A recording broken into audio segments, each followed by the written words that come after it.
ogląda Studio Remonta. Łapki w górę. Łapki w górę.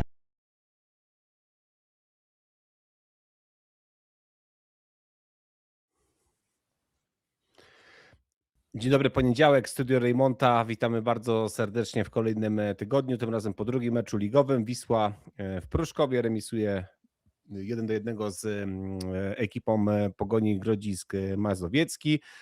A ze mną są stali eksperci programu Studio Reymonta. Grzegorz Wojtowicz, Polska Agencja Prasowa. Cześć Grzesiu, witam Cię serdecznie. Dzień dobry. Oraz Bartek Karcz, Gazeta Krakowska, Dziennik Polski. Cześć Bartek. Dzień dobry wszystkim. Realizuje nas Marcin, sociale ogarnia Wiktoria, których też oczywiście witamy, ale przede wszystkim witamy Was na czacie.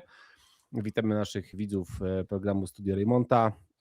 I tutaj już na samym początku powiem, że partnerami naszego dzisiejszego odcinka jest Marcin Karczorek, znany jako profinansista, stały partner programu Studio Reymonta, finanse, kredyty, leasingi, ubezpieczenia, wszystko co potrzebujecie z rynku finansów, zgłaszajcie się do Marcina, profinansista.pl, opis oczywiście, adres do strony internetowej w opisie tego odcinka oraz firma transportowa Kragmat Transfers. Zapraszamy również, przejazdy na terenie całej Polski, przejazdy firmowe, prywatne, bus 8-osobowy do dyspozycji. Zapraszamy serdecznie również do oferty naszego partnera, który znajduje się w opisie tego odcinka.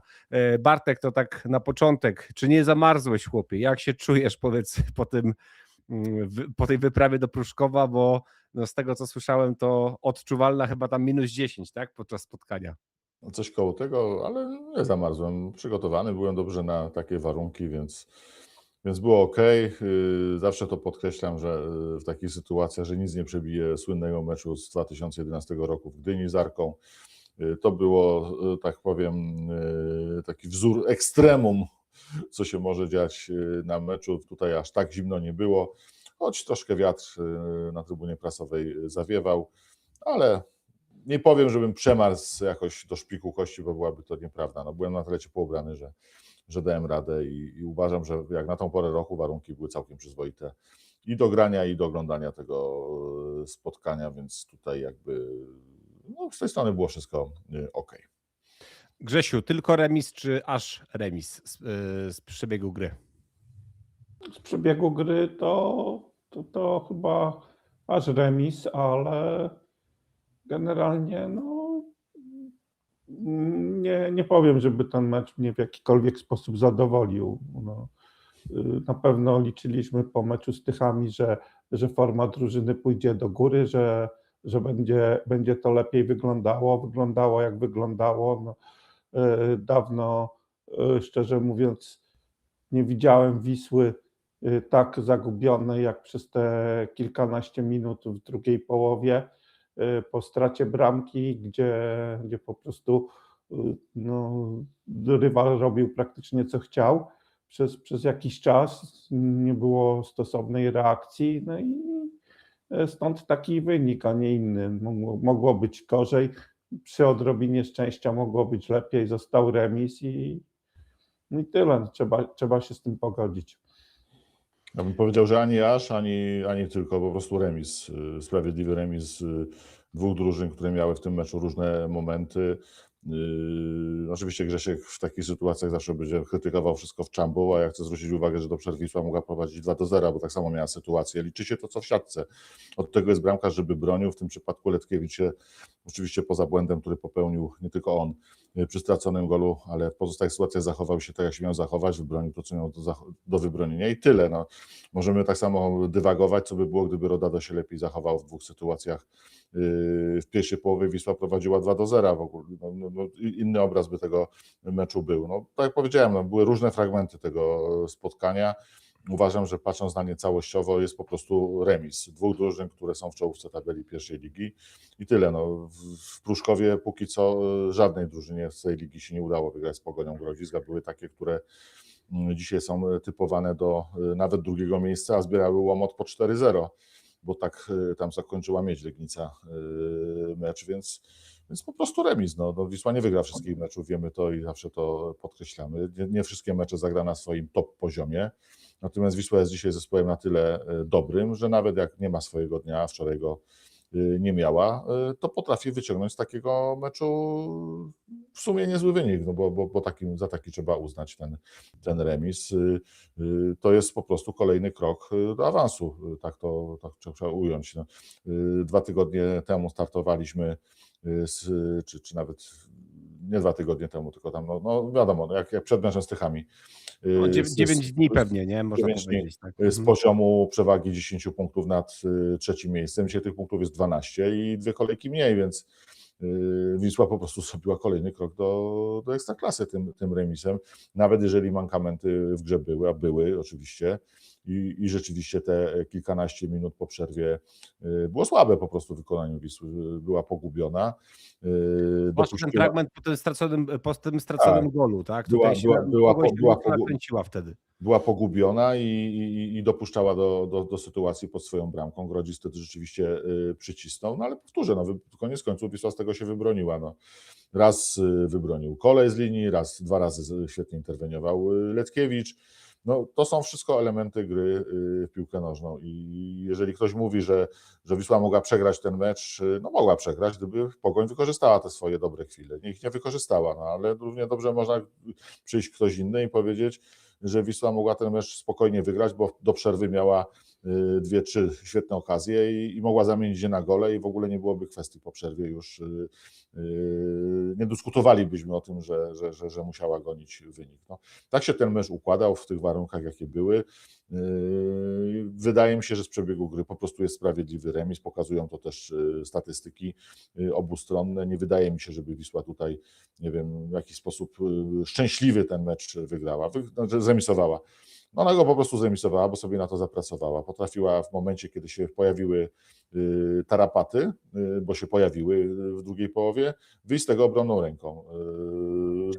Trzeba to, że Wisła wyprowadza po raz kolejny wynik niekorzystny. Chcę powiedzieć, że to jest, bo sobie to sprawdziłem. To jest 7. raz w tym sezonie, kiedy Wisła przegrywa, a mimo to... Aż 7? Musi odrabiać straty, a meczu nie przegrywa. No to jest 1/3 spotkań w tym sezonie. No tak, no bo 2 razy Tychy na pewno. 2 razy Tychy, a w Tychach to nawet możemy w tym pierwszym meczu dwukrotnie, bo tam wyszła z 0-1, później się zrobiło 3-3, a jeszcze potrafiła postawić kropkę nad i.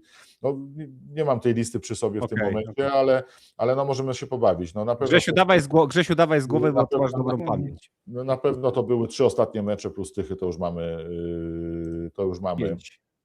Nie, 4 te mecze. Aha. Już sekundę i to, żeby była jasność tutaj, że nie opowiadam tutaj bajek. Z Odrą Opole jeszcze był mecz, który zakończył się remisem.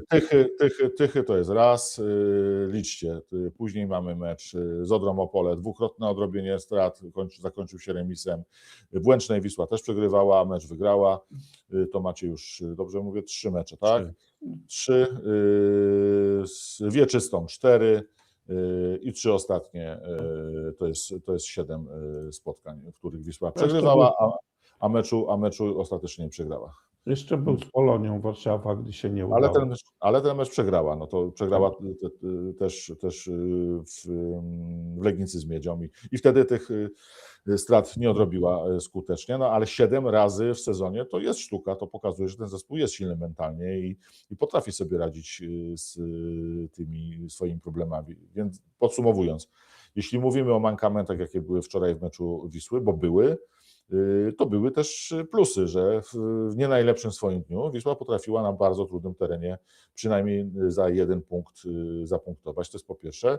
I mimo wszystko, bo często słyszę takie głosy, jak wynik nie pójdzie, że Job nie potrafi zarządzać meczem. No to tym razem zarządził bardzo dobrze, bo dość szybko, bo 10 minut po straconej bramce dokonał 3 ważnych zmian. Wprowadził na boisko Alana Urygę za Wiktora Bilżyckiego, który miał na koncie żółtą kartkę i był taki trochę elektryczny wczoraj. To tak naprawdę, gdyby sędzia Lasyk, dobrze mówię? Chyba Lasyk sędzia. No w każdym razie sędzia wczorajszego spotkania był bardziej, że tak powiem, ostry, to mógł go wyrzucić z boiska, bo była taka jedna sytuacja, w której mógł wyciągnąć żółtą kartkę i go ukarać drugą. Tego nie zrobił, ale trener to dostrzegł, wpuścił w jego miejsce Alana Urygę, który zamknął drogę do bramki. Od tego momentu tak naprawdę Pogoń już nie miała klarownej sytuacji. No i w tym samym momencie na boisku pojawiła się dwójka ofensywnych piłkarzy, czyli Filip Baniowski i Jordi Sanchez i uważam, że obaj swoją rolę spełnili. Obaj mieli udział przy golu, bo Baniowski wrzucał piłkę, a Jordi Sanchez ściągnął na siebie uwagę obrońców, no co w jakimś tam stopniu ułatwiło strzelenie gola Angelowi. I końcowe minuty mimo wszystko wyglądały tak, że to Wisła bardziej parła do tego, żeby strzelić drugiego gola. Grodzisk już oczywiście próbował tam jakiś kontr, ale one mu to już kompletnie nie wychodziły. Też można było takie mieć odczucie, że jest Pogoń zadowolona z tego jednego punktu z liderem, więc nie był to najlepszy mecz Wisły w tym sezonie, to nie mamy co do tego żadnych wątpliwości, ale też nie jest tak, że Wisła ten punkt, nie wiem, dostała na tacy, czy w jakichś mega szczęśliwych okolicznościach go wywalczyła. Nie, ona sobie na ten punkt solidnie zapracowała przez 90 minut, wychodząc z trudniejszych momentów obronną ręką w sumie. Grzegorz, Wisła na pewno rozpuściła swoich kibiców takimi meczami jak ze Śląskiem, jak z ŁKS-em. No powiedzmy ta kapela była w pół roku było, także może... Tak jest, ale wiesz, ale teraz... Nie ma co do tego wracać.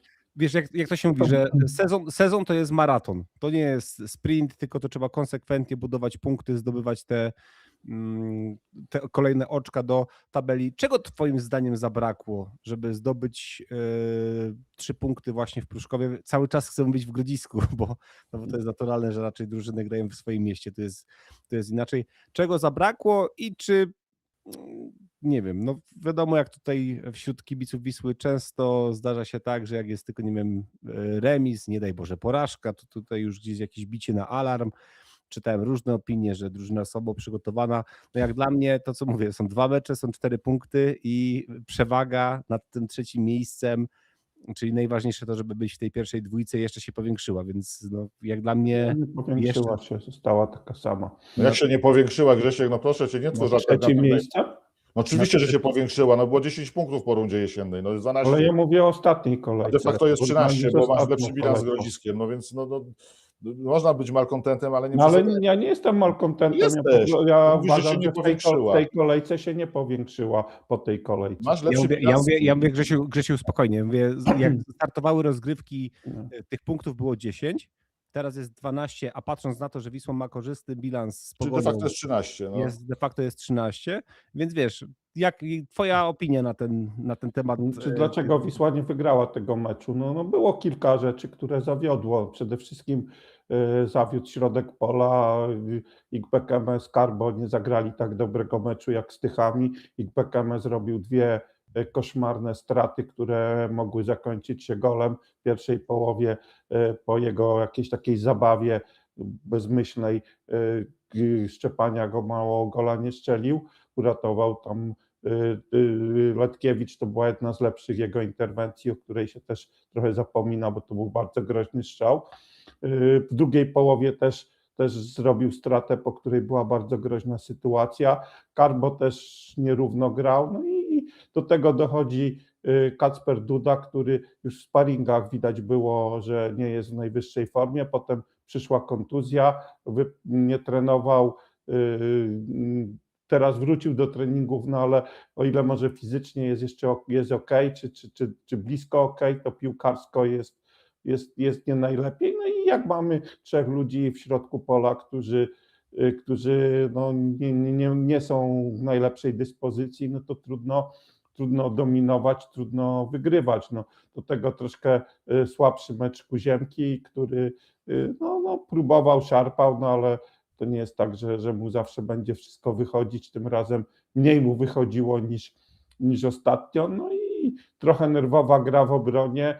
Brak Elthalera, który ustawiał stałe fragmenty gry. No i też pewnie by coś więcej z przodu zrobił. I kolejny tam punkt to też dyspozycja Rodado, która, to już Bartek o tym mówił, no nie jest on w swojej życiowej formie od początku tego roku. Też wpływ na to zapewne miał jego problemy zdrowotne, brak treningu.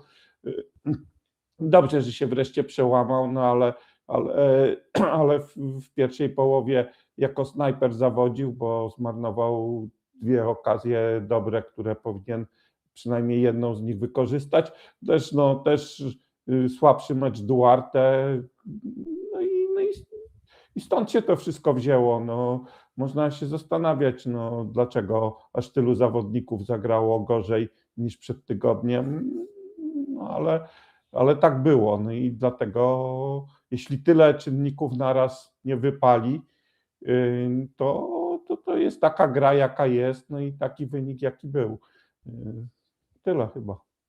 Znaczy ja myślę przede wszystkim, że to jest cały czas początek rundy. Ja wiem, że to są profesjonalni piłkarze, warunki są równe dla wszystkich, ale no uwierzcie mi, jak ktoś, nie wiem, biega nawet amatorsko, spróbujcie sobie pójść pobiegać przy minus 10 stopniach na przykład, jak ten organizm zupełnie inaczej reaguje na wysiłek.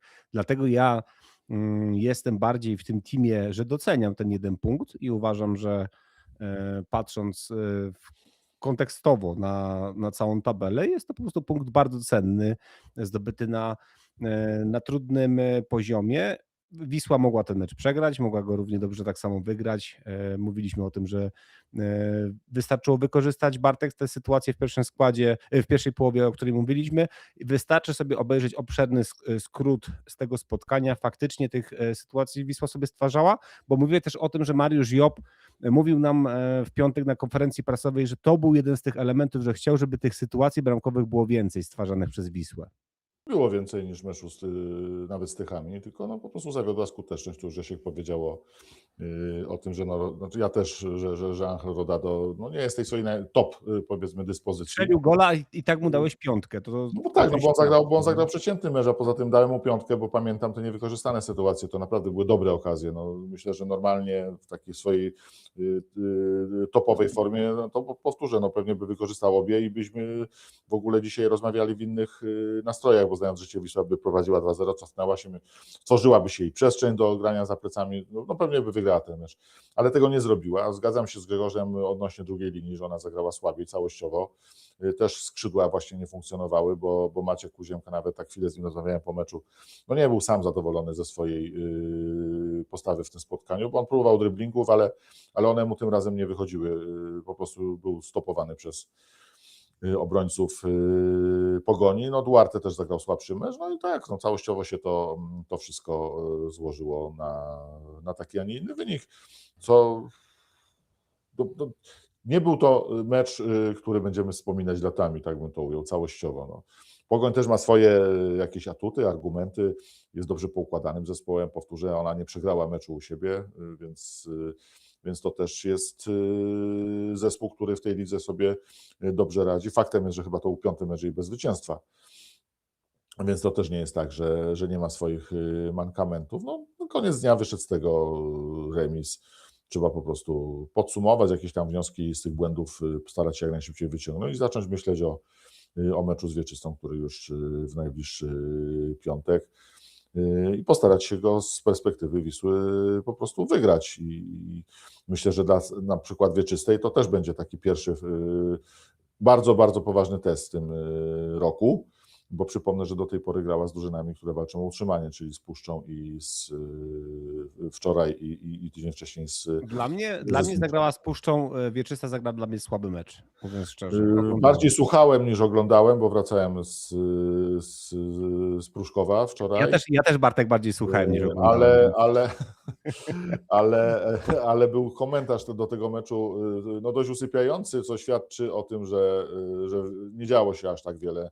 No, po prostu sprawozdawcy nie musieli podnosić co chwilę głosu, że się gdzieś coś wielkiego dzieje pod jedną czy drugą bramką, więc to tyle. Natomiast oglądałem dość uważnie mecz ten tydzień wcześniej. No i na przykład druga połowa moim zdaniem była bardzo słaba w wykonaniu Wieczystej, bo ona tam z tym zliczem Pruszków to tak naprawdę bardzo mocno szczęśliwie dowiozła to prowadzenie swoje do końca. Myślę, że Znicz po prostu zasłużył wtedy na 1 punkt, bo stworzył bardzo dużo sytuacji, miał słupek, poprzeczkę, więc tam się dużo działo.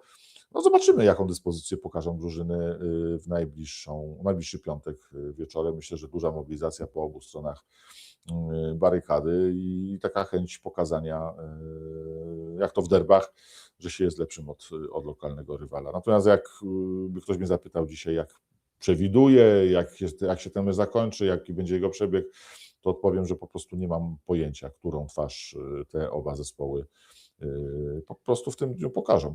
To wiesz, to do meczu... Może inaczej, spodziewam się... za chwilę, wiesz, Tak, do meczu z dobrze, Wieczysławem. ale powiem tylko tyle, żeby podsumować tą część wypowiedzi. Spodziewam się, że Wisła zagra lepiej niż wczoraj. Tego się na pewno spodziewam. O, tak bym to chyba najlepiej ujął. Dobrze. Grzesiu, czy zaskoczył Cię Mariusz Job taką reakcją szybką na tą straconą bramkę? Wziął od razu 3 zmiany, nie bał się zmienić też stopera. No, taka szybka nie była, bo bramka padła w 54 minucie, a zmiany były w 60. Czwartej, no 10 minut. To Nie, a- w 61 chyba, czy nie? Mi się wydaje, że Nie, 60... 10 minut, no biorąc pod uwagę, że trzeba buty zawiązać, rozebrać dres, to nie, to jest szybka zmiana. No, to W jest... tym czasie się działo dużo złego, także to nie tylko bramka, ale no wtedy to był ten najgorszy okres gry zespołu, więc no trzeba było reagować, bo tak to wyglądało na boisku, że musi być jakaś reakcja. No, także Nawet mniej niż 10 minut, 8, w 62 były zmiana, więc były to szybko przeprowadzone zmiany. Można powiedzieć, że nawet bardzo szybko.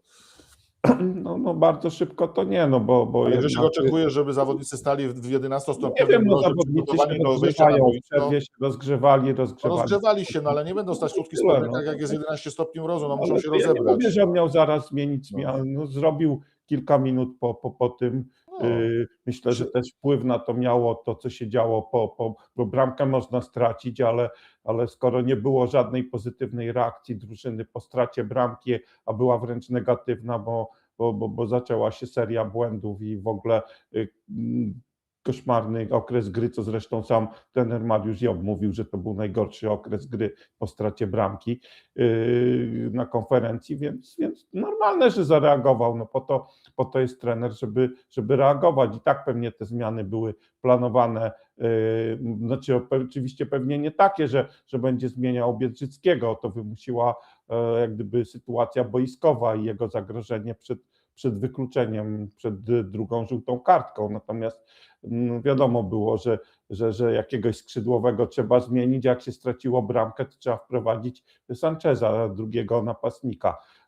No i spróbować coś zmienić w środku pola, czyli wprowadzenie Omnicza za Dudę, który już nie wyrabiał. Więc to były takie z punktu widzenia tego, co się dzieje na boisku, oczywiste zmiany, więc oczywiście trzeba trener... Wiesz, te nie mam zmiany liczb zrobi, przed ale sobą. proszę?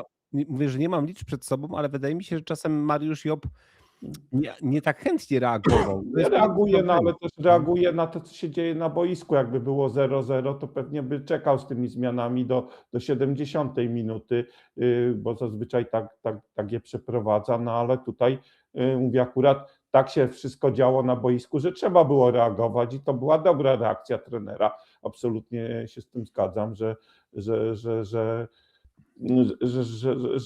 postąpił słusznie i te zmiany jak gdyby przywróciły dyscyplinę w drużynie i jak gdyby wytrąciły też jakieś argumenty rywalowi.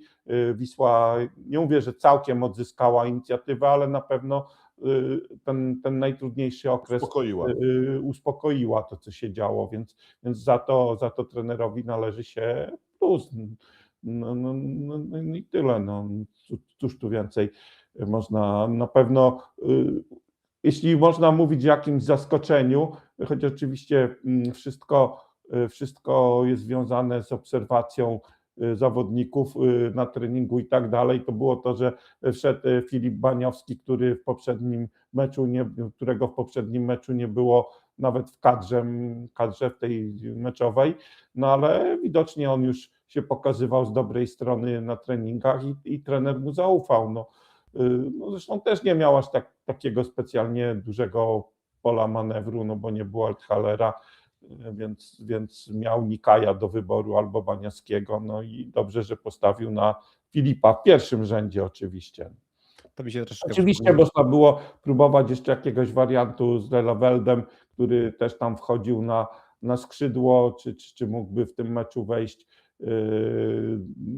może by coś zrobił w ofensywie, no ale tak, trener dobrze, że postawił na Baniowskiego. Tam tylko mała korekta.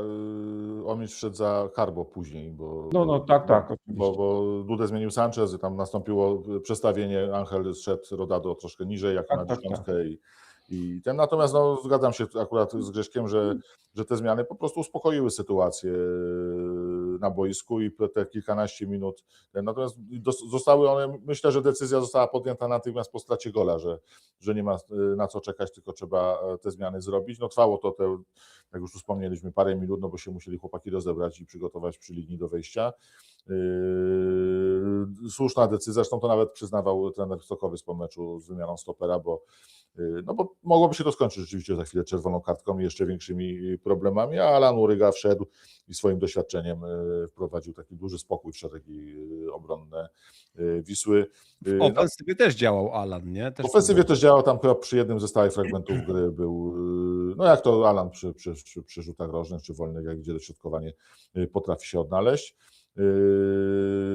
No cóż, Baniowski pokazał moim zdaniem tym wejściem to, z czego jest znany, czyli fajna gra 1 na 1, on ma to coś, tak przyspieszenie na 1-2 metrze. No trochę podobna sytuacja jak w meczu z Wieczystą, kiedy się pojawił z ławki i po jego dośrodkowaniu padł. Patrz, jakie mega konkrety, zobacz, nie? Gość daje asystę na 1-1 z Wieczystą i to był też taki moment w tabeli, że Wieczysta nie poczuła, wiesz, wiatru w żagle, tego gdzieś tam 2 punkty mniej, wtedy pewnie, znaczy 3 punkty zdobyte na Reymonta, a teraz też daje znowu konkretną asystę w meczu z też mega na styku, tak? No i po prostu daje konkret, nie? No bo on to właśnie ma, z tym się, ja to zawsze powtarzam, że z tym to się trzeba urodzić. Oczywiście trzeba szlifować pewne elementy techniczne, ale taki dribbling naturalny, takie odejście na tym metrze 2, no to trzeba po prostu mieć. No nie wypracujesz, nie? W sensie możesz to udoskonalać, ale musisz mieć dar od Boga. Ale nie? to trzeba mieć dar od Boga, żeby to mieć taką lekkość w tym właśnie, którą Baniowski ma. Oczywiście to jest piłkarz wciąż do oszlifowania, pewnie musi poprawić grę obronną. Wydaje mi się, że to jest taki sezon dla niego, kiedy jeszcze trochę tych minut zaliczy wchodząc z ławki, ale myślę, że powoli będzie przygotowywany do tego, żeby za moment być może stać się nawet piłkarzem podstawowym. Oczywiście wybiegam teraz trochę dalej w przyszłość, bo nie wiem, jak będzie wyglądało letnie okno transferowe w Wiśle, być może sprowadzi jakichś skrzydłowych i ta droga się dla niego zamknie. To życie pokaże, no ale to jest taki czas, kiedy może mocno wysłać sygnał, powiedzieć swoją grą wszystkim: halo, jestem, daję konkrety, daję liczby, zasługuję na to, żeby dostawać swoje minuty, żeby na mnie stawiać. Na razie jest, biorąc pod uwagę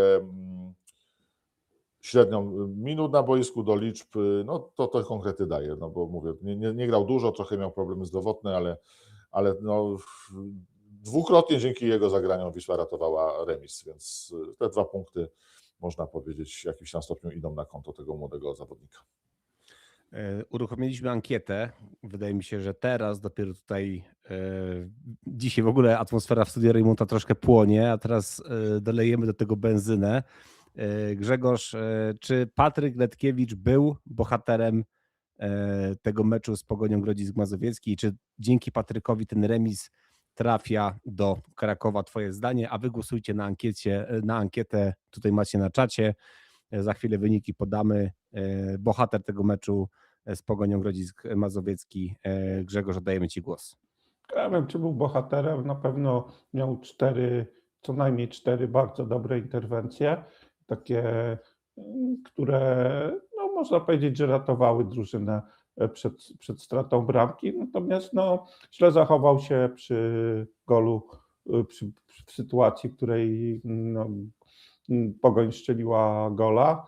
Absolutnie nie wiem, po co on wychodził do tej piłki. Gdyby stał na linii, to po prostu tego lobika by złapał w zęby i tyle. No, a ruszył się bez sensu do przodu, nie mając w momencie ruszenia już żadnych szans na to, żeby tą piłkę w jakiś sposób ogarnąć.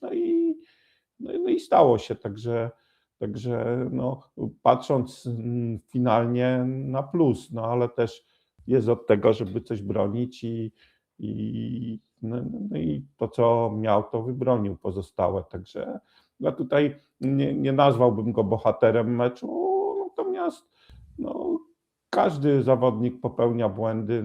Przy bramkarzu są to tak zazwyczaj kosztowne błędy, że kończą się golem i wtedy jest nacenzurowanym, no ale w tym meczu każdy zawodnik z Wisły błędy popełniał, mniejsze lub większe i myślę, że mimo wszystko, gdybym miał, nie wiem, czy jednego zawodnika wybierać w barwach Wisły, ale na pewno tam w pierwszej trójce do wyróżnienia za ten mecz się Patryk znalazł.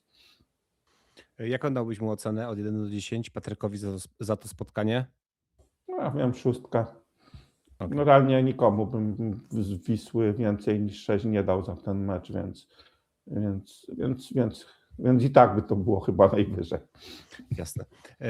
Zachęcam oczywiście na wizytę na stronie Gazety Krakowskiej czy Dziennika Polskiego. Tam jak co kolejkę możecie poznać oceny Bartka Karcza. Bartek, dałeś Letkiemu, dałeś 7, ale bardziej cię chciałem zapytać o ocenę Koleja, bo dałeś mu 4, tak samo jak Bedrzyckiemu 2 stoperom. Czy ta interwencja na linii bramkowej no nie spowodowała u ciebie takiego uczucia, żeby dać mu chociaż wyjściową 5 Kolejowi? Sporo było też o to pytań. Teraz masz ten moment dla siebie, żeby te oceny, swoje zdanie wygłosić. No, myślałem o tym, czy nie dać, bo pamiętam o tej interwencji, ale generalnie uważam, że para stoperów zagrała po prostu wczoraj słabiej. No, była bardzo elektryczna. Nie radziła sobie z takimi, nazwijmy to, żywiołowymi zawodnikami. Chyba ten sam napastnik wykartkował w ogóle tak, i Wiktora, więc, i Koleja, nie? Ten no, sam. to jest trochę tak jak w przypadku Patryka, tak? No, na jednej szali położyłem błąd przy golu, choć nie jest on jedynym winnym tego straconego gola, za chwilę do tego dojdę, a na drugiej szali położyłem no jednak te interwencje bardzo dobre, a przy tym rzucie wolnym wręcz kapitalną interwencję. No to była taka interwencja top, więc wyszło mi, że tych interwencji bardzo skutecznych w przypadku Patryka było na tyle dużo i ja akurat jestem zdania, że był bohaterem tego meczu, bo bez jego interwencji Wisła by tego punktu nie zdobyła. Natomiast w przypadku Koleja, no jednak tych takich momentów nieco słabszych było więcej niż ta skuteczna interwencja przy wybiciu piłki z linii.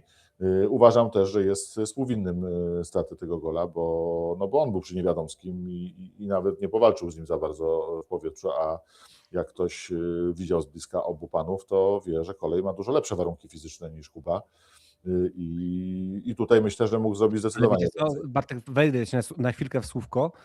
Pamiętam, jak w tamtym odcinku, tydzień temu zastanawiałem się głośno tutaj, czy Mariusz Job zmieni 2 stoperów i wy zgodnie z Grześkiem mówiliście właśnie o tym, że tutaj się obawiacie o taką fizyczność, takie bezpośrednie starcia właśnie Koleja, nie? No, w bronieniu i to się niestety potwierdziło, bo Patryk Patrykiem, rzeczywiście pewnie gdyby został na linii, to tak jak Grzesiek powiedział, zapałby tą piłkę pewnie spokojnie albo odbił, natomiast Kolej powinien mocniej popracować w tej sytuacji.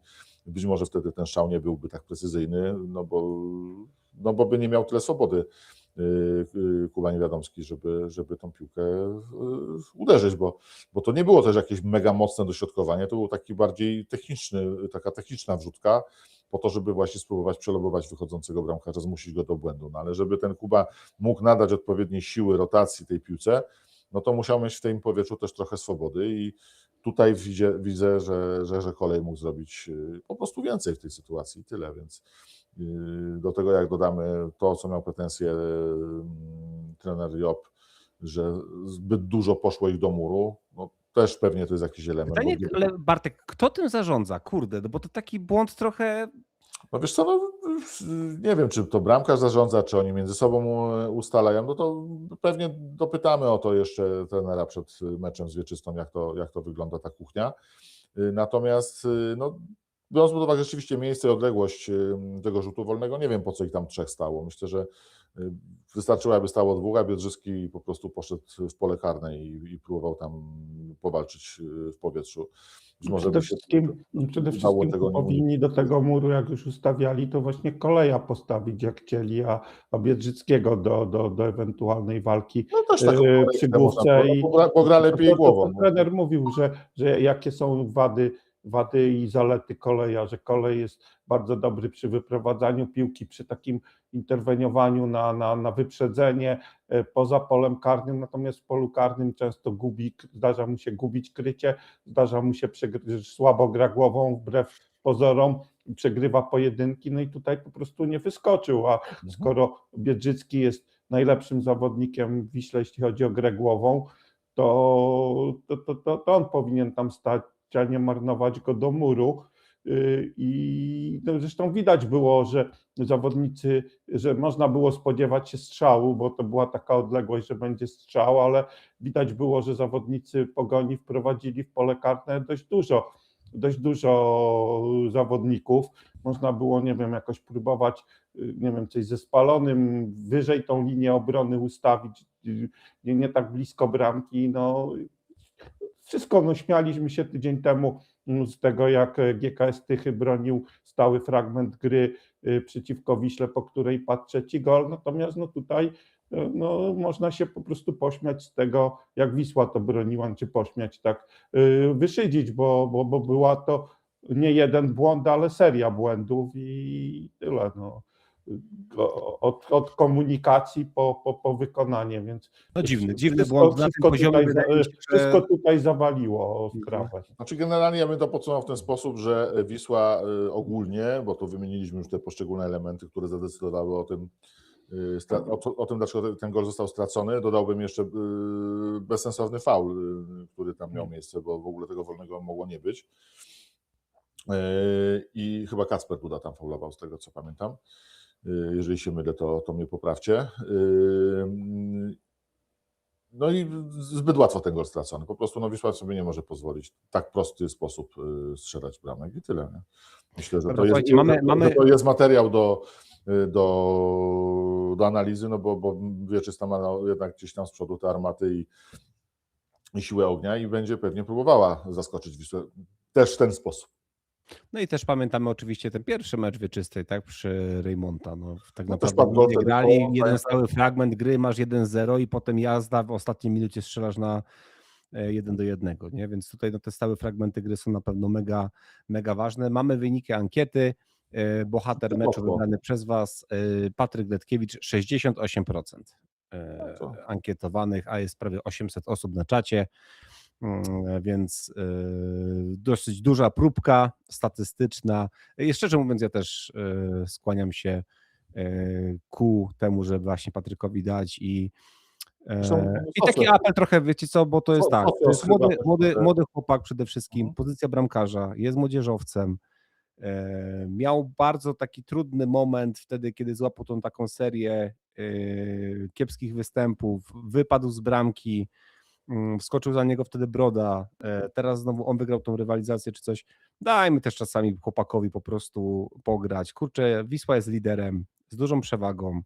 Ma najmniej straconych bramek. Oczywiście jest problem, ja wiem, to jest tak jak u młodych bramkarzy.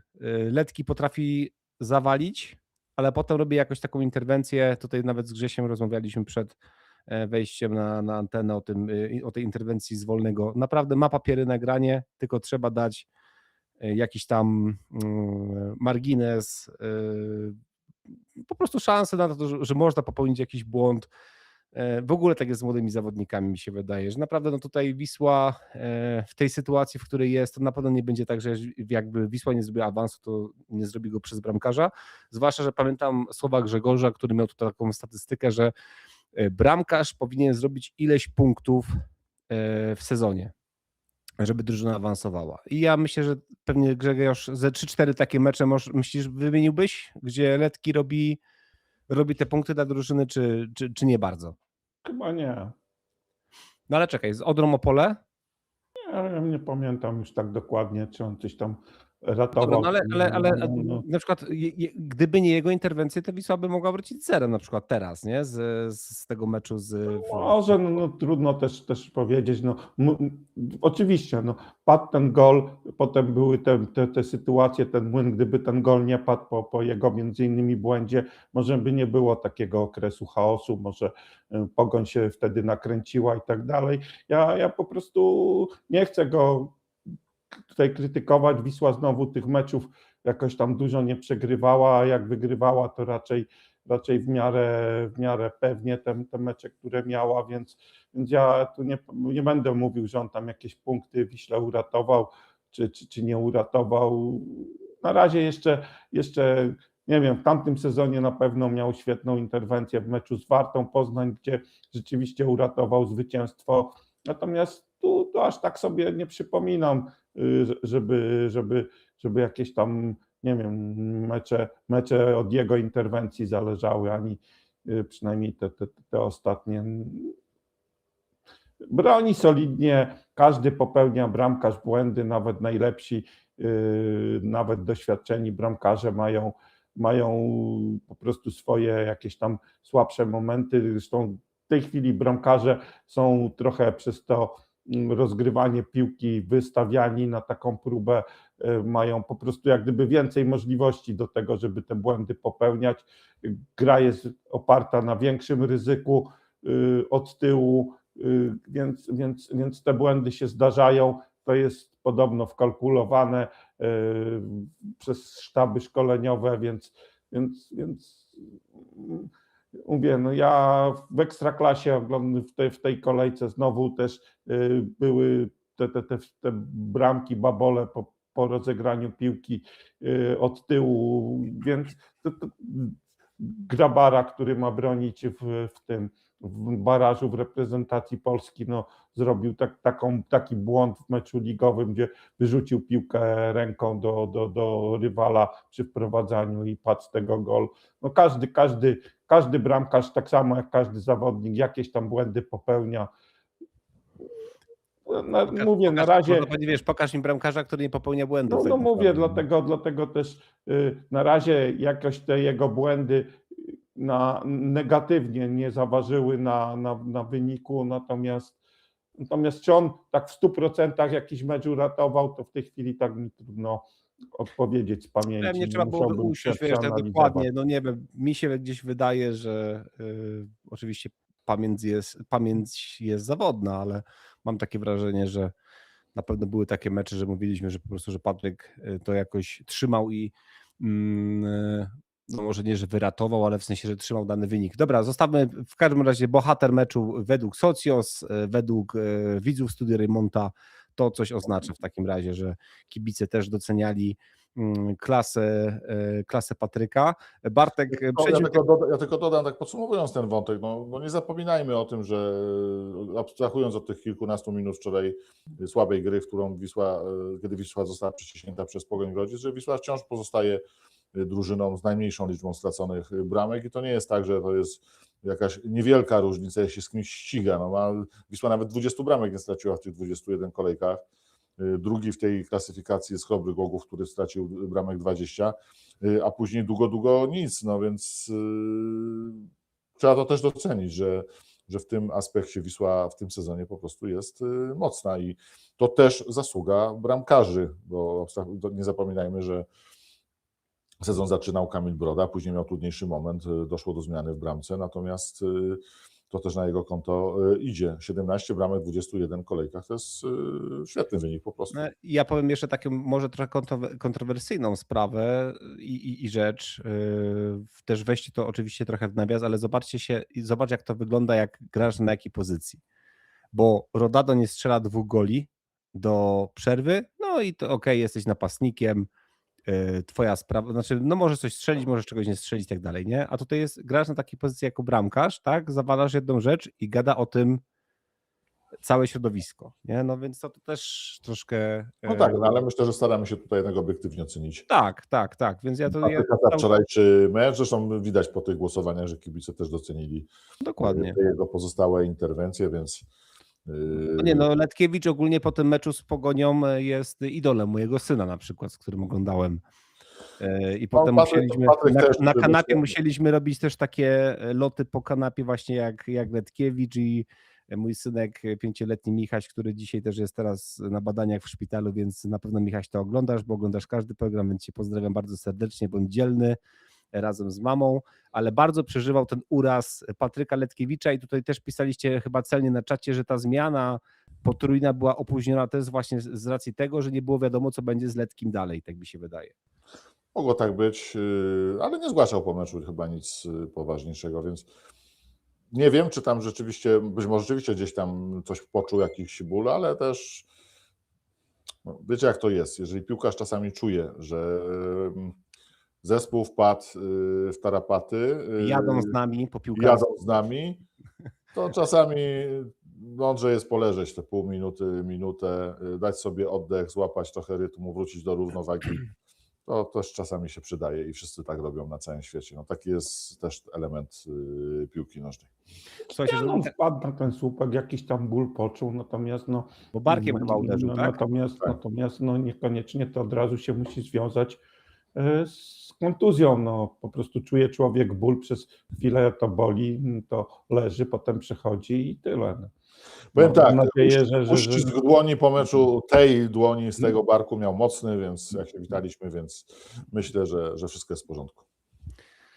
No i bardzo dobrze w takim razie. Słuchajcie, dostałem w ogóle po tym meczu lawinę wiadomości i komentarzy, że już nigdy więcej mam nie zapraszać Roberta Podolińskiego do Studio Rejmonta. Nie wiem, ja oglądałem ten mecz o TVP Sporcie, no słuchałem. Ja się nie wypowiadam, to wy musicie się wypowiedzieć, bo ja tego Tak, nie ja wyciszony miałem. Wyciszasz, nie? No, ja miałem komentarz. Słuchajcie, bo tutaj jakiś stronniczy komentarz, no nie wiem, no nawet oglądałem potem w skrótach jeszcze raz. No on, oczywiście Robert Podoliński mega się cieszył, jak tam Pogoń stworzyła sobie jakąś sytuację, zachwalał tych młodych chłopaków, ale tak samo zachwalał w drugą stronę Wiślaków. Też trzeba pamiętać o tym, że no fajną ekipę ma w ogóle Piotr Stokowiec. Mi się to mega podoba, te młode chłopaki z różnych wypożyczeń, czy sami Polacy. No projekt, któremu trzeba na pewno przyklasnąć, bez większej presji, bo już mają tyle punktów, że pewne utrzymanie, więc gramy tylko o coś więcej. No nie wiem, ja się staram, słuchajcie, do Studia Rejmonta zapraszać naprawdę różnych ludzi. Pamiętam, że był trener Mamrot, wrzucaliście dużo pozytywnych komentarzy, też był Adaś Marciniak, który też na zapowiedziach tam narzekaliście, a potem fajnie wypadł. No nie wiem, ja uważam, że Robert... Myślę, że powinniśmy iść dalej tą drogą, nie zamykajmy się w tej bańce. Tak. krakowsko-wiślackiej, bo czasami głos z zewnątrz naprawdę też wnosi wiele do dyskusji. I to, że nawet czasami jakiś komentator, nie wiem, powie słowo niestety przy czymś, to wcale nie oznacza, że jest, nie wiem, wrogo, źle nastawiony do Wisły i że należy go natychmiast zdejmować z anteny. No nie przesadzajmy z tym wszystkim. Nie wiem, nie słuchałem tego. Mati Borek przecież też wpadł. Nie słuchałem komentarza wczorajszego z racji, no wiadomo tego, że byłem na meczu, a jeszcze z odtworzenia drugi raz tego spotkania nie oglądałem, więc nie wiem, jak to zrobię, to może sobie wyrobię opinię, ale chyba nie obejrzysz, bo wrzucili w retransmisję zły link. Ale już tam jakieś interwencje widziałem kibiców Wisły, to może naprawią. No, chyba najpierw był pod tym linkiem mecz Polonii Warszawa, a potem jakiś stary mecz Polonii Bytom z ŁKS-em, więc nie wiem, bo Czyli też chciałem jeszcze pewne sytuacje sobie tak do obejrzeć, nie te, co są w skrócie, ale nie, no słuchajcie, no, to już tak całkiem na luzie. Nie miałem siły, żeby sprawdzać, ale... To, co Marcin powiedział, no czasami pogoda, wiem, że to jest takie trochę, nawiążemy do tej słynnej wypowiedzi Piotra Ćwielonga, on wtedy mówił akurat o innych warunkach, bo było ciepło i sobota, czy tam niedziela i pora do rosołu, a nie do grania, natomiast no, to też wszystko ma czasami wpływ na to, jak mecz wygląda, że nie wiem, że jego poziom nie jest do końca taki zachwycający, jak byśmy chcieli. Nie wszystkie mecze będą topowe w wykonaniu Wisły czy jakichkolwiek innych drużyn. No zdarzą się też takie. sztuką jest, a Wisła, odnoszę wrażenie, przez te poprzednie sezony właśnie nie miała tej sztuki wyciągać z takich meczów chociaż remis. No, jak sobie przypomnę, jak później na finiszu brakowało paru punktów w jednym, drugim, trzecim sezonie, właśnie z takich meczów, kiedy tego remisu nie potrafiła wyciągnąć, no to dzisiaj te punkty ma i dzięki temu ma zapas i może w spokoju się przygotowywać do kolejnych spotkań, bo zostało tylko 13 kolejek. To nawiasem mówiąc, ja wiem, że te 3 sezony, czy nawet 4, bo biorę pod uwagę jeszcze ten spadkowy, nauczyły kibiców dużą ostrożność i taką no, dmuchanie na zimne, bo tych rozczarowań była cała masa. Natomiast no, też widzę momentami przesadę w tym wszystkim, jak dzisiaj czytam tam gdzieś pod wpisem Jarosława Kureckiego o tym, no, wyliczenia jego, no i że jedziemy dalej, teraz następny mecz, kupujcie bilety na wieczystą i tak dalej i tym podobne. I ktoś tam wpisze, że to żadna przewaga, bo wystarczą 4 mecze z rzędu przegrane. No, Wisła odkąd spadła nie przegrała 4 meczów z rzędu, a Mariusz nie przegrał chyba 2 meczów z rzędu, odkąd jest trenerem Wisły, więc to jest już naprawdę takie czarnowictwo do potęgi. Tym bardziej, że po tych 4 przegranych meczach z rzędu, to jeszcze ci, co są za plecami, musieliby te 4 mecze z rzędu wygrać, żeby tą Wisłę przekroczyć. A wiemy jak to wygląda przecież. A wiemy, jak to wygląda, bo jedni się niby rozpędzają i już mają być nie do zatrzymania, a za chwilę się wykładają na zespołach walczących o utrzymanie, więc spokojnie. Ta liga jest bezlitosna i obdziera ze złudzeń faworytów praktycznie w każdej kolejce. Mamy za nami 2/3 sezonu w każdej z tych klasyfikacji najważniejszych, czyli punkty, strzelone bramki, stracone bramki. Wisła jest zdecydowanie zespołem najlepszym, oby kroczyła tym kierunkiem w kolejnych spotkaniach i powoli zbliżała się do tego celu, który ma wyznaczony na ten sezon. Patrzę sobie tutaj na czat, bo trochę was tutaj dzisiaj zaniedbuję, bo tyle jest tych tematów, a też dzisiaj nie mamy tyle czasu co zwykle, tylko się chcemy zmieścić troszkę powiedzmy w tych 60-70 minutach, bo choćby Grzesiu musi pędzić do Niecieczy. Ty, Bartek, też jedziesz? Nie. Nie, jadę, ja dzisiaj mam trochę innych. Znaczy inaczej, mecz będę oglądał, nawet go będę robił, natomiast muszę go zrobić z telewizji, bo mam trochę obowiązków też tutaj w redakcji, które muszę przypilnować. Okej, Łukasz się pyta o koszulkę, która jest za mną. To jest koszulka Wulneta Baszy z autografem, którą wylicytowałem na jakiejś tam aukcji charytatywnej i uznałem, że to będzie taka fajna symbolika gdzieś do kanału Studio Raymonta, więc sobie tutaj wisi. Czekam na jakąś inną koszulkę, może już czas zmienić, może jak już trochę wisi, będziemy sobie mogli gdzieś tam wymieniać. I w tym momencie zachęcam was bardzo serdecznie do tego, żeby przede wszystkim zostawić tutaj suba dla kanału Studio Raymonta, bo sporo z was ogląda programy, a nie zostawia tego suba. Zostawcie ten ślad po sobie, zostawcie też łapkę w górę dla nas tutaj, dla tej całej ekipy. Jeżeli ktoś ma taką ochotę, zapraszam do tego, żeby postawić nam wirtualną kawę na Subpi. Link macie w czacie albo w opisie odcinka i przede wszystkim zachęcam do tego, żeby ta grupa patronów Studia Raymonta się rozrastała. Cały czas jesteśmy tutaj co tydzień. Tak jak dzisiaj jest trochę gorąco między chłopakami i mi się to bardzo podoba, bo co by to było, gdybyśmy cały czas na przykład w trójkę siedzieli i wychwalali, albo w trójkę siedzieli i narzekali. A tak to mamy trochę różnorodność i możemy sobie tutaj dyskutować, wspierać się troszkę na argumenty. Otwieramy temat wieczystej. Marcin, wrzucaj na czat w takim razie ankietę, którą mamy ustaloną, jeżeli chodzi o wieczystą. Grzesiu, takie pytanie, zapalnik do ciebie. Kto ma więcej jakości w zespole? Wisła czy Wieczysta? Wieczysta jest jeszcze zespołem takim docierającym się. No. Jest tam kilku nowych piłkarzy, którzy przyszli, którzy dopiero są wprowadzani do drużyny. Na pewno jest tam kilku zawodników, których klasa jest niewątpliwa. Natomiast no, mówię, to jest jeszcze taki trochę składak, który mimo tego, że jest tym składakiem, wygrał 2 mecze, może szczęśliwie trochę, ale wygrał, ma 6, jedyna drużyna, która na wiosnę wygrała 2 mecze, więc na to Nie odbieraj szans Odrze Opole, bo może to jeszcze... No jeszcze Odra może rzeczywiście, no ale na dzisiaj do tej pory.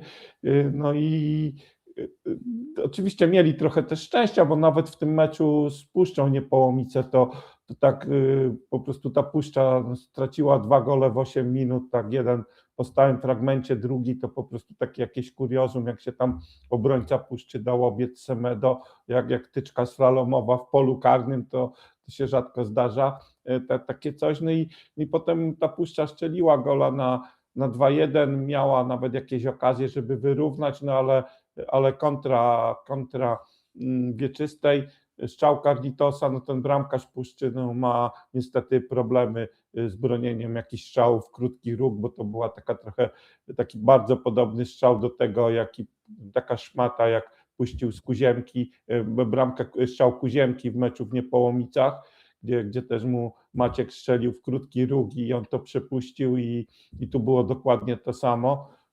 No i to załatwiło już mecz, nie? Zresztą ten trzeci gol, Grzesiek, chyba się zgodzisz, też kuriozalny, bo Który?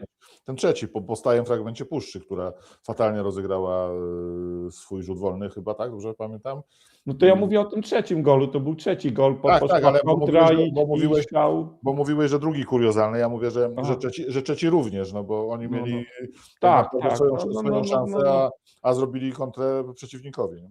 Także na pewno jest Szczecinowi piłkarze się muszą tam wprowadzić do tej drużyny, zresztą nie są wprowadzani tak z urzędu, widać, że Kazimierz Moskal też tą drużynę na razie jeszcze tak trochę może poznaje. No, na pewno każdy tydzień będzie działał na ich korzyść, bo mówię, jak oni na takim etapie już potrafią zdobywać punkty mimo tych mankamentów, no to jeśli będą dłużej ze sobą, więcej trenować, to będą lepsi. No, może to jest jeszcze ostatni moment na to, żeby Wisła z tą drużyną powalczyła o jakiś skuteczny, jakiś w miarę dobry rezultat. No zobaczymy, jakie będzie nastawienie na ten mecz.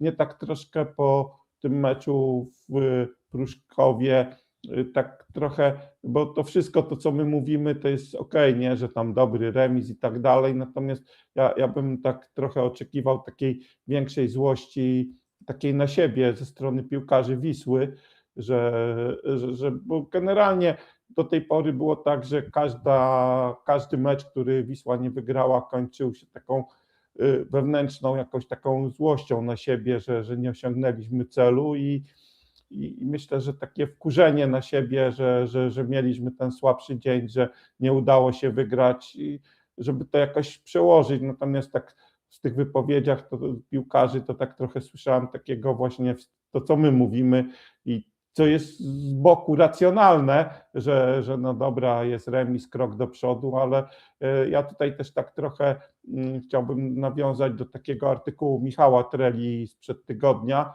czy sprzed startu nawet sezonu, gdzie on po prostu pisał, że Wisła w tej rundzie powinna nie tylko walczyć o awans, ale też przygotowywać się do gry w Ekstraklasie i po prostu być wściekła nie za to, że i nie cieszyć się z tego, że zremisowała w Grodzisku z Grodziskiem, z Pogonią Grodzisk, tylko właśnie być wkurzona, że się nie udało tego meczu wygrać, że gdzieś tam się udało doprowadzić do nerwowej sytuacji, że zamiast wykorzystać sytuację się ich nie wykorzystywało, bo to jest jak gdyby taki etap przygotowania też do gry w Ekstraklasie.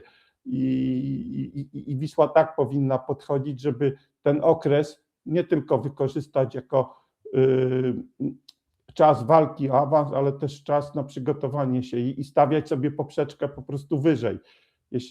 Jeśli się będzie zadowalać remisem z Pogonią Grodzisk, ja mówię o piłkarzach, to nie jest to dobre. Oni muszą czuć niedosyt i nie mówić tak jak Kuba, że zasługujemy na pochwałę, że Krzyżanowski zasługujemy na pochwałę, bo udało nam się zremisować, tylko właśnie piłkarz ma szukać tej szklanki do połowy pustej i zwłaszcza w takiej sytuacji, jak jest Wisła, bo to prowadzi do rozwoju i tyle. No, mam nadzieję, że jednak ta taka złość jeszcze za poprzednie derby, za to, że teraz nie wyszło, to w tej drużynie się wzbudzi, bo tylko to jest warunkiem postępu. Jeśli piłkarze, sztab będą się zadowalać tym, że dobra, zrobiliśmy krok do przodu, remisując z Pogonią Grodzisk, to nie jest to droga do tego, żeby się rozwijać. Ja może powiem w ten sposób. Nie wydaje mi się, żeby Wisła do jakiegokolwiek meczu w tej lidze podchodziła na zasadzie, że fajny będzie remis. Natomiast czasami ocenia się to z przebiegu i czasami po prostu musisz czasami docenić punkt, bo wiesz, że to nie był twój dzień. I myślę, że to jest takie podejście do tego. Żeby trochę Tak, uspokoić. ale to mogą mówić obserwatorzy, kibice, my. Natomiast Ale tutaj wewnętrznie dokończyć, piłkarz musi czuć niedosyt. I jeśli on będzie taką złość sportową czuł, to go będzie rozwijać. A jeśli będzie uważał, że było ok, bo zremisowaliśmy, to... Nie wiem, co mówił Kuba, bo nawiązujesz pewnie do tego, co powiedział przed kamerami, tak? Tak. No ja trochę z nim rozmawiałem, tak nazwijmy to off the record i jednak czuł niedosyt. Tak to, przynajmniej takie moje było odczucie, że jednak mogli wygrać. Mało tego, na moje takie też prowokacje, bo akurat z chłopakami rozmawiałem tam w tym budynku klubowym z Nicza po meczu, tak właśnie na luzie sobie i takie trochę prowokacyjne pytanie, puszczenie oka, że jak będziecie do końca sezonu remisować na wyjazdach i wygrywać u siebie, to macie ten awans.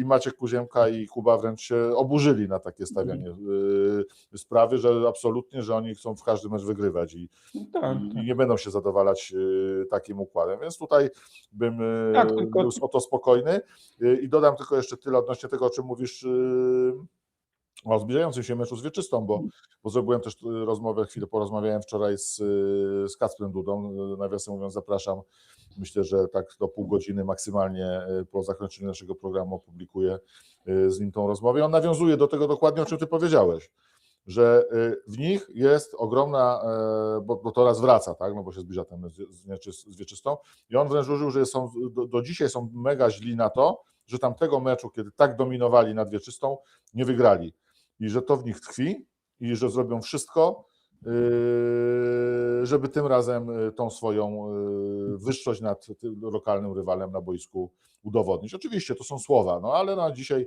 jak szukamy takich wypowiedzi, co oni sobie myślą, jak się mobilizują na kolejne spotkanie, to możemy być przynajmniej jednej rzeczy pewni, że nikt w Wiśle nie pomyśli przed meczem z Wieczystą, że a może remis będzie dobry, bo utrzymamy te 11 punktów przewagi, tylko myślę, że tutaj przy tych 33 000, bo wiemy już dzisiaj, że będzie komplet, więc przy tych 33 000 widzów będą po prostu chcieli ten mecz wygrać i pokazać, że grają u siebie na remonta, a tutaj zawsze gra Wisła o zwycięstwo. Tak, ale jeszcze właśnie to, co ty mówiłeś o tych wyjazdach, nie? Ale faktem jest, że coś tam jakoś się zacięło, bo Wisła nie wygrała 3.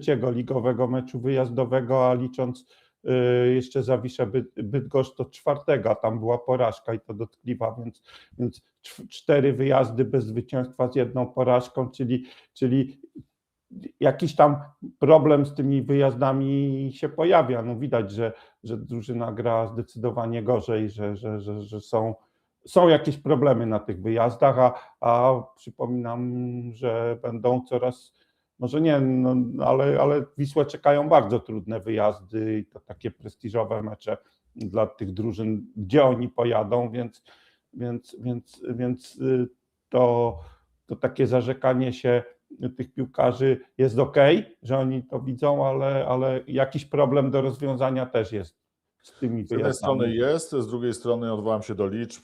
Również w statystyce wyjazdowej Wisła ma w tej lidze najwięcej wygranych meczów. Nie odwołujmy się do... I przegrała tylko 1 raz, więc też... ale jak się mamy nie odwołać? Za nami jest 2/3 sezonu. Tak, ale mnie interesuje to, co ja wiem, że ty zawsze widzisz Grzesiek wszystko w czarnych kolorach i to jest naturalne dla twojej postawy. Natomiast Wisła nie przegrała wczoraj tego meczu. Zremisowała. Nie przegrała, ale mówię, że nie wygrała od 4 ostatnich wyjazdowych spotkań.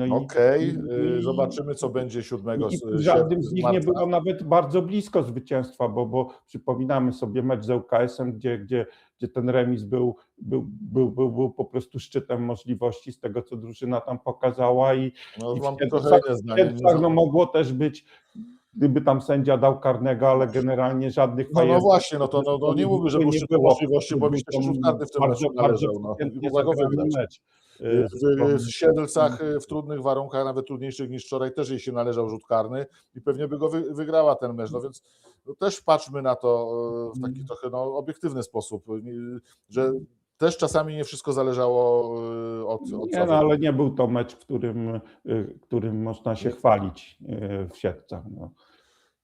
Nie był to mecz najlepszy z najlepszych Wisły, ale no tak jak tu już nie wiem, któryś raz to powtórzę, nie zagra Wisła każdego meczu, który wygra 3-4-0. No, będą też takie, nazwijmy tak, jak się to mówi, ligowy dżemik, czyli męczenie się, dużo takiej fizycznej szarpania. Wejdę Ci, Bartek, w słowo właśnie to, co mówię, że rozgrywki ligowe to jest maraton, to nie jest sprint, nie? Fajne są takie pojedyncze strzały, gdzie Ci właśnie wszystko wychodzi, strzelasz 2-3 bramki i cieszysz się grą, i wtedy jest dużo łatwiej pewnie na jakieś takie błyskotliwe właśnie zagrania i tak dalej, a tak jak są takie mecze właśnie jak taki ligowy trochę dżemik, że masz -10 na zewnątrz, boisko pewnie nie jest aż takie super, chociaż nie było najgorsze i tam gdzieś też pytałem się trochę chłopaków po tym spotkaniu, to nie narzekali aż tak. Bo nie było ono jakieś, no bo ono było trochę tępe, nie? Bo było dużo piasku wysypane, więc piłka nie chodziła tak szybko, jakby można było tego oczekiwać, ale ono nie było złe, no, jak na tą porę roku, jak na temperaturę, naprawdę brawa dla organizatorów. Ja tak wizualnie nie było mnie na tym meczu w Płocku, ale jak oglądałem ostatnie pół godziny meczów sobotniego Widzewa z Wisłą Płock, no to boisko w Pruszkowie wyglądało lepiej niż to w Płocku, to bez dwóch zdań. Więc... Słuchajcie, żebyśmy troszkę tak przyspieszyli, żebyśmy się zmieścili w tym terminie, w tym przedziale czasowym, który sobie założyliśmy. Bartek, szybciutko wyjaśnimy hierarchię stoperów Wiśle Kraków. Czytałem komentarze kibiców, którzy mówią, jak to wchodzi Alan Uryga, który nie grał od 10 miesięcy w piłkę, a Mariusz Kutwa siedzi na ławce. Wyjaśnijmy to po prostu, żeby tutaj gdzieś objaśnić to kibicom, kto z kim rywalizuje, bo to, że jest para stoperów, to nie znaczy, że na przykład o miejsce w składzie właśnie rywalizuje Alan z Mariuszem. Oddaję Ci głos, ja wrócę za 15 sekund. Sprawa jest prosta. No. Alan Uryga rywalizuje z Wiktorem Biedrzyckim i to jest jego. Dlatego Alan Uryga się pojawił wczoraj na boisku, bo trener Mariusz postanowił zmienić właśnie Wiktora Biedrzyckiego. Stąd taka, nie inna zmiana. Na pozycji półlewego, tak to nazwijmy, są inni zawodnicy, czyli Kolej, tak jak wczoraj zagrał, czy przede wszystkim Dario Grójczyk, który dla mnie wciąż będzie pewnie za moment tym podstawowym stoperem. Jest też Mariusz Kutwa jako ten kolejny, bardziej półlewy niż półprawy obrońca i stąd taka decyzja trenera Mariusza Jopa. A dwa, no nie widzę, znaczy inaczej, no, trener Mariusz Jop widzi tą drużynę, już to wiele razy w tym programie mówiliśmy, widzi tych zawodników na treningach, dzień w dzień, dzień w dzień. W grach wewnętrznych, w ćwiczeniach, sparingach, we wszystkim. I to on i jego sztab potrafi najlepiej ocenić, kto jest w jakiej dyspozycji. I jak teraz ktoś mówi, że dlaczego zagrał Alan Uryga w tym meczu, to ja zapytam się, co takiego złego Alan Uryga po swoim wejściu na boisko zrobił. Bo ja, o czym już tutaj mówiliśmy, widzę, że wszedł zawodnik, który wprowadził spokój do gry obronnej drużyny i dał po prostu bardzo dobrą zmianę. I tyle. I może przestańmy oceniać przez pryzmat jakichś wyimaginowanych, nie wiem, konfliktów, że ktoś kogoś chce, nie wiem, coś komuś udowodnić, że ktoś gra za zasługi. Nie, no ktoś gra, bo prezentuje się dobrze, czy to w treningu, czy w sparingach. No, byłeś, Grzesiek, byliśmy razem na meczu ze Stalą Mielec. Widziałeś, jak się prezentował z bliska, widzieliśmy to Alan Uryga i widzieliśmy wczoraj, jak ten chłopak szedł na boisko i zagrał i dał po prostu bardzo dobrą zmianę. No, dlaczego ma, nie wiem, Mariusz Job nie korzystać z tak doświadczonego piłkarza w takim meczu, w takim momencie, bo co, bo komuś coś się wydaje na Twitterze? Wiesz, jak zrobił po prostu, podjął decyzję najlepszą dla zespołu w danym momencie i się ta decyzja obroniła, natomiast z Mariuszem Kutwą jest trochę tak na zasadzie, że zawsze najlepsi są ci, których nie widzimy i to tak czasami było z bramkarzami, że czemu ten broni, a nie tamten, bo ten jest lepszy, a potem gdy ktoś ten wchodził do bramki, to się okazywało, że rzeczywiście nie zasługiwał na to, czy zasługiwał, no generalnie cały czas się wydaje nam się, że ktoś, kto nie gra, może być lepszy od tego, który gra, a nie bierze się pod uwagę tego, że największą wiedzę na ten temat ma trener i sztab szkoleniowy. Ja tutaj, jeśli chodzi o wybory zawodników do składu, absolutnie ufam trenerowi. Uważam, że nie zamierzam absolutnie podważać takich decyzji, bo moja wiedza w porównaniu z wiedzą trenera i sztabu szkoleniowego jest po prostu żadna i dla mnie jest to po prostu śmieszne, żebym ja w ogóle takie rzeczy miał krytykować i wymądrzać się,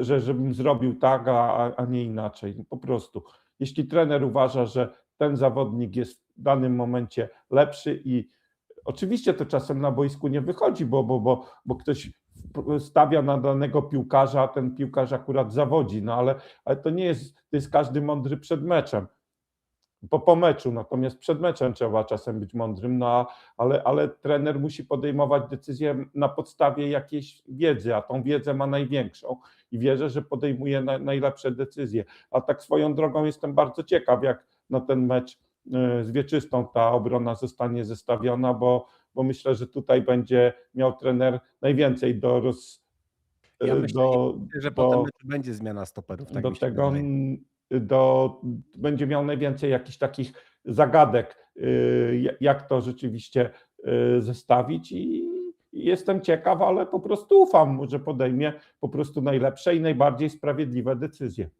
A tak podsumowując, to tak trochę odczuwam wręcz nawet zażenowanie, że powiem. Może to mocno zabrzmi, ale Alan Uryga zagrał wczoraj po chyba 8 miesiącach pierwszy ligowy mecz.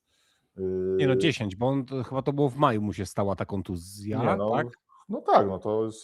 To w maju, no to 9, no to 9, nie? No to niech będzie 9 miesięcy. I wydaje mi się, że jeżeli mówimy tutaj o chłopaku, który praktycznie jest wychowankiem, bo on przed wieku trampkarza czy juniora do Wisły i wychował się w tym klubie, który zagrał około 200 meczów dla tego klubu, to wydaje mi się, że naturalną reakcją powinna być dla kibica taka radość, że chłopak po raz kolejny w życiu poradził sobie ze swoimi problemami i wrócił być może jeszcze mocniejszy, tak? I może jeszcze, bo on ma dopiero przecież 31 lat, to dla stopera jest żaden wiek, jeszcze może dużo dać dobrego temu zespołowi. A tymczasem czytam komentarze, że jakieś kumoterstwo, że za zasługi, że to po prostu jest słabe. No, jeszcze raz, bo już kilka razy ten wątek tu powracał, zastanówcie się czasami, co napiszecie i oceniajcie zawodników za to, jak się prezentują na boisku. Gdyby ten Alan wczoraj wszedł na to boisko i puścił, nie wiem, jakiegoś babola, zrobił jednego, drugiego, trzeciego, to jeszcze bym rozumiał tą krytykę, ale nie, no, on wprost przeciwnie, dał obronie wczoraj swoją grą spokój, więc no, powtórzę, no, czuję czasami, czytając niektóre komentarze, wręcz zażenowanie.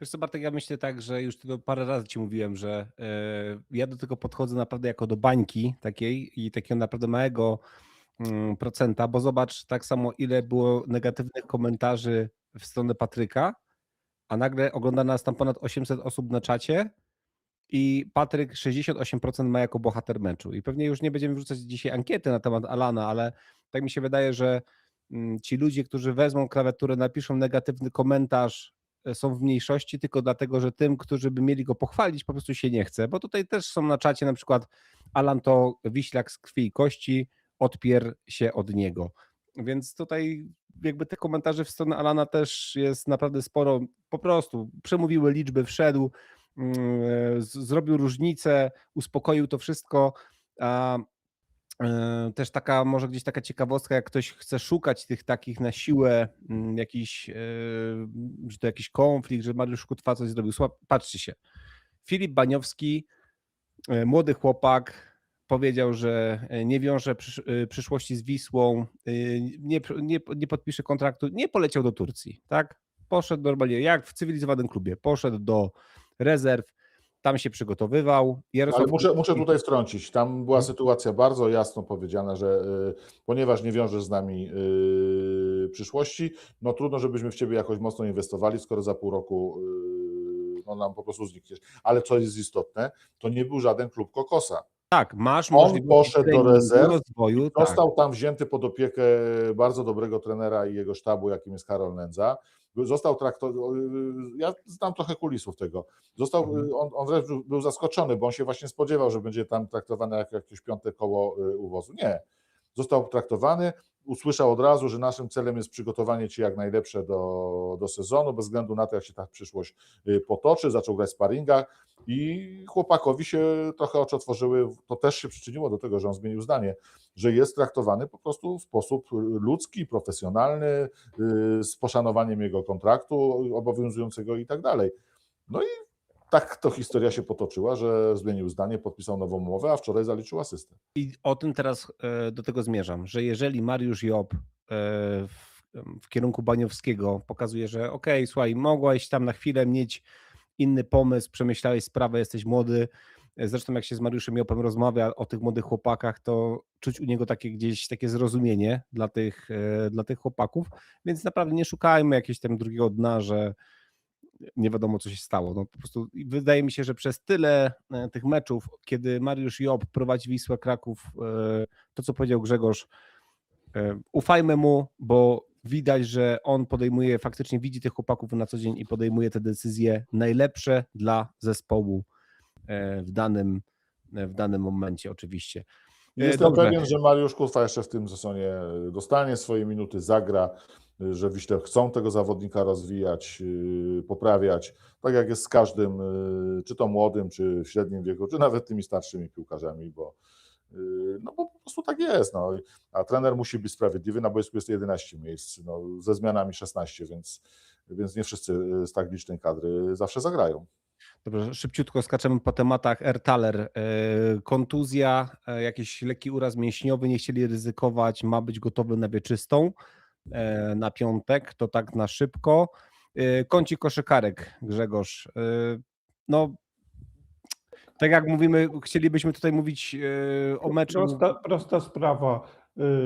Wisła bez punktującej Tyler Williams nie jest w stanie wygrywać meczów. Znaczy wygrała z Artego, ale to była drużyna taka na zbliżonym do niej poziomie, natomiast z lepszymi drużynami, gdy ona nie punktuje, gdy zdobywa 7 punktów, to nie ma żadnych szans, to się kończy pogromem. No i tyle. No, nie wiem, co się z nią stało. W świetnej formie była ta zawodniczka jeszcze do końca roku. Teraz 2 kompletnie nieudane mecze, może nie kompletnie, no ale w ofensywie. No i co, no, Wisła ma jeszcze mecz przed sobą z Gdynią. Jeśli ten mecz wygra, jest szansa, że do tego play-offu wejdzie. Oczywiście tam jeszcze troszkę będzie zależało od innych meczów, bo ten ostatni wyjazdowy mecz w Lublinie to raczej nie ma co liczyć na zwycięstwo. No i musi wygrać z tą Gdynią i czekać, że się inne mecze tam w miarę korzystnie dla niej ułożą. Jest duża jeszcze mimo wszystko szansa. Zgadzam się z Grześkiem, bardzo słabo zagrała. No, nie trafiała z takich już momentami czystych pozycji, że człowiek się aż za głowę łapał. Nie był to kompletnie jej dzień, ale też nie był to dzień jej koleżanek. No tak naprawdę po drugiej kwarcie już było wszystko jasne, że Wisła tego meczu nie wygra. Kącik rezerw, Bartek? No fajne zwycięstwo. Pojechali chłopaki do Zakopanego, gdzie na zgrupowaniu przebywa, nie wiem czy jeszcze, ale w ten weekend jeszcze przebywa Sparta Katowice. To zespół bodajże z trzeciej grupy, trzeciej ligi Wiselider, czyli zespół, który ma aspiracje, żeby awansować do drugiej ligi. No oczywiście nie przywiązujemy wagi do wyniku sparingów, ale wynik 6-2 idzie w świat. No, dobrze, no niech chłopaki grają, ogrywają się. Za chwilę już startuje ten trzecioligowy sezon. Jak najszybciej zapewnią sobie utrzymanie i niech ta drużyna będzie takim miejscem, gdzie będą się patrząc na tą pogodę, boję się, że trochę tych kolejek może być przesuwanych. No spokojnie, no jeszcze chwilę zostało do tego startu ligi. Nie wiem, oni chyba startują, niech to sprawdzę, ale wydaje mi się, że jeszcze z głowy nie pamiętam tych wszystkich terminarzy, bo te ligi różnie startują. Oni dopiero 28 lutego, 1 marca, czyli nie w ten weekend, tylko jeszcze następny, więc myślę, że jest szansa, że pogoda się do tego czasu poprawi, a Wisła wtedy zagra na wyjeździe w Chełmie z Chełmianką.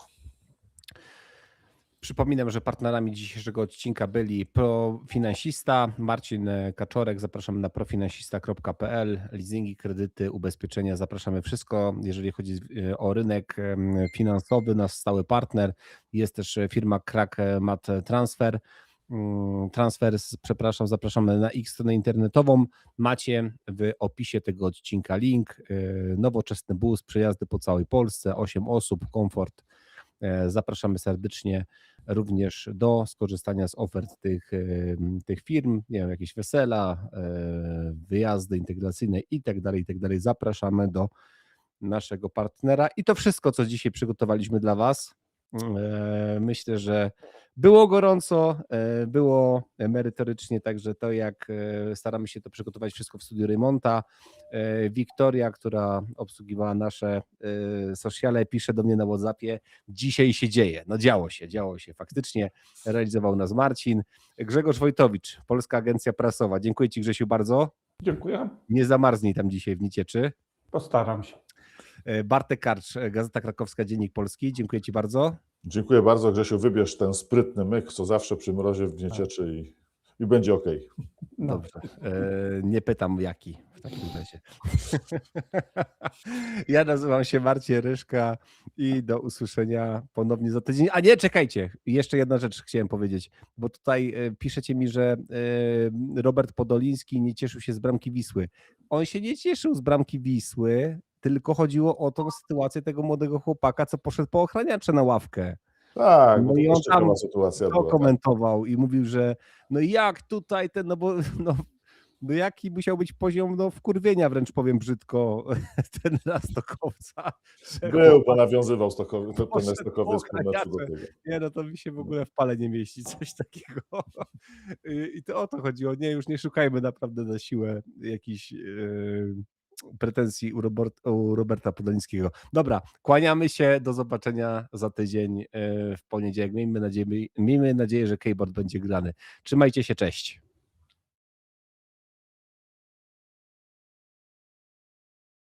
Ogląda Studio Raymonta. Łapki w górę. Łapki w górę.